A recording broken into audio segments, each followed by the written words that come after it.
अब हम आपको टमाटर के बारे में बात बताने जा रहे हैं। टमाटर के भाव क्या हैं आपको अच्छे तरीके से पता ही है। नींबू का हाल क्या हो गया था हमने देखा था, लेकिन अब उसी रास्ते पर टमाटर चलता हुआ नजर आ रहा है। लगातार टमाटर के भाव तेज होते जा रहे हैं और आपको ये भी बता दें कि कहा यह जा रहा है कि बहुत जल्द टमाटर के भाव कंट्रोल में भी नहीं आने वाले। 77 रुपए से लेकर 100 रुपए किलो तक पहुंच चुका है ये आंकड़ा। आपको ये भी बता दें कि अगर हम 4 शहरों की ही बात कर लें, पोर्ट ब्लेयर, शिलोंग, कोट्टयम, इसके साथ साथ हम बात कर लें पत्तनमथिट्टा, इन तमाम जगहों पर 100 के पार पहुंच चुके हैं टमाटर।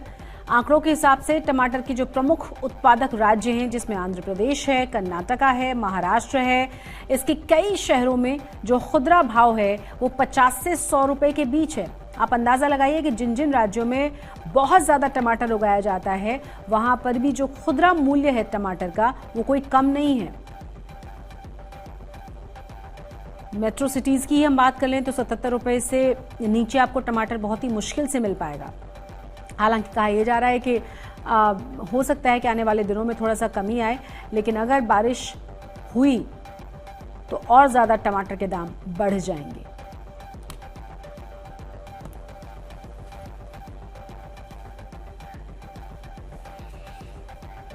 अब हम बात करने जा रहे हैं ज्ञानवापी के बारे में। जिस तरीके से लगातार ये मामला चल रहा है, कोर्ट में पहुंच चुका है और किस तरीके से दोनों ही पक्षों की तरफ से बहुत सारी बातें कही जा रही हैं, हम देख ही रहे हैं। लेकिन आपको बता दें कि राकेश टिकैत की तरफ से कहा गया है कि जिसका सामान है उसको लौटा दो। एक तरीके से यहाँ पर उन्होंने इशारा किया है, बिना कुछ ज्यादा बोले, कि जिसका सामान है उसे लौटा दिया जाए उसे।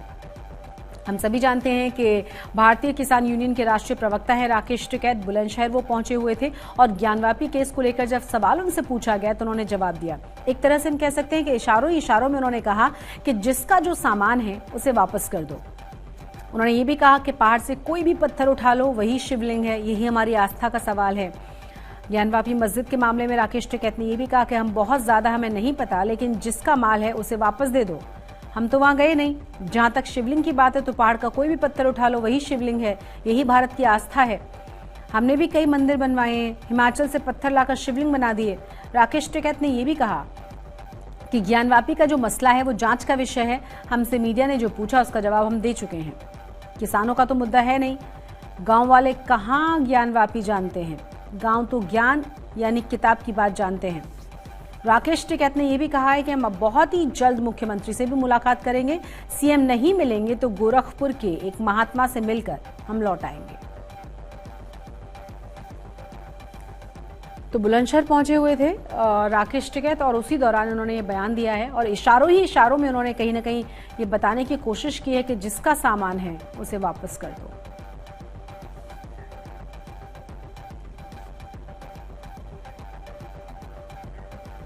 अब हम बात करने जा रहे हैं 6.5 करोड़ लोगों के बारे में। जी हाँ, हम बता दें आपको कि बहुत ही जल्द 6.5 करोड़ लोगों को खुशखबरी मिलने जा रही है और इसकी तैयारी केंद्र सरकार की तरफ से पूरी कर ली गई है।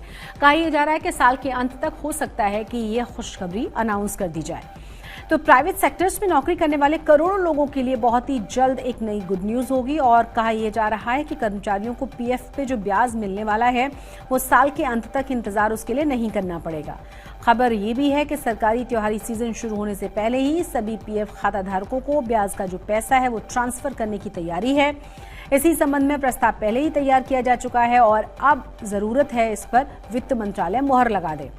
पीएफ पर मिलने वाला जो ब्याज है अभी कम है और इसी वजह से इसे दिसंबर से पहले ही क्रेडिट किया जाएगा। अभी पीएफ पर 43 साल में सबसे कम ब्याज दिया जा रहा है, तो उम्मीद अभी है कि बहुत ही जल्द वित्त मंत्रालय से इसे मंजूरी मिलेगी और ईपीएफओ के मेंबर्स के पीएफ खाते में ब्याज क्रेडिट किया जा सकता है। वित्त मंत्रालय से इसी महीने प्रस्ताव को मंजूरी मिल जाने की उम्मीद जताई जा रही है। खबरें ये भी हैं कि वित्त मंत्रालय की मंजूरी के बाद इस महीने ही यानी कि 30 जून से पहले कभी भी पीएफ खाता धारकों को ब्याज का पैसा ट्रांसफर कर दिया जाएगा।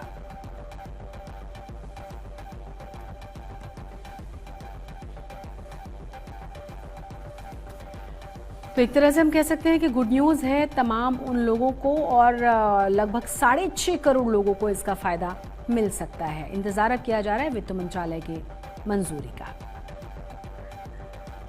एलन मस्क की हम बात करने जा रहे हैं। किसी नई टेक्नोलॉजी या कार के बारे में हम बात नहीं करने जा रहे हैं। हम बात करने जा रहे हैं उस एक ईमेल के बारे में जिसके वायरल होने के बाद बवाल मचा हुआ है, क्योंकि जिस लहजे में उस ईमेल को लिखा गया है सब लोग कह रहे हैं कि एलन मस्क अपने कर्मचारियों से इस भाषा में बात करते हैं। हालांकि आपको ये भी बता दें कि अभी ये साफ नहीं हो पाया है कि क्या वाकई में ये जो मेल है एलन मस्क का ही है, क्योंकि एलन मस्क ने जो मेल में लिखा है वो ये लिखा है कि एक तो आप वर्क फ्रॉम होम की उम्मीद छोड़ दें, मतलब ऑफिस आकर आपको काम करना होगा, साथ ही साथ 40 घंटे काम करने के लिए आप तैयार रहें, ये भी इंस्ट्रक्शंस इस मेल के जरिए दिए गए हैं। हुआ ये है कि कोरोना में हम सब ने देखा कि बहुत सारी कंपनीज ने वर्क फ्रॉम होम दिया, लेकिन अब सारी कंपनियां दोबारा से ऑफिसेज में लोगों को बुलाने लगी हैं अपने कर्मचारियों को। उसी के बारे में ये जानकारी दी गई है एलन मस्क की तरफ से। इस मेल के बारे में कहा जा रहा है कि ये खुद अपने कर्मचारियों को उन्होंने भेजा है, हालांकि पुष्टि इसकी आज तक नहीं करता है, लेकिन इसमें यह जरूर कहा गया है कि हफ्ते में 40 घंटे यानी कि 5 डे वर्किंग रहता है, यानी हर दिन 8 घंटे ऑफिस में काम करने के लिए तैयारी जरूर कर लें तमाम कर्मचारी। साथ ही साथ वापस ऑफिस आकर उन्हें काम करना होगा, वरना कंपनी छोड़ने की तैयारी कर लें। तो एक तरह से कर्मचारियों को चेतावनी है कि या तो ऑफिस आकर वो काम करें या टेस्ला छोड़ दें। एक बार फिर से हम आपको बता दें कि इस ईमेल पर ना तो कंपनी की तरफ से कोई सफाई दी गई है और ना ही आज तक इस बात की पुष्टि करता है कि ये जो मेल है जो वायरल हुआ है वो एलन मस्क का है।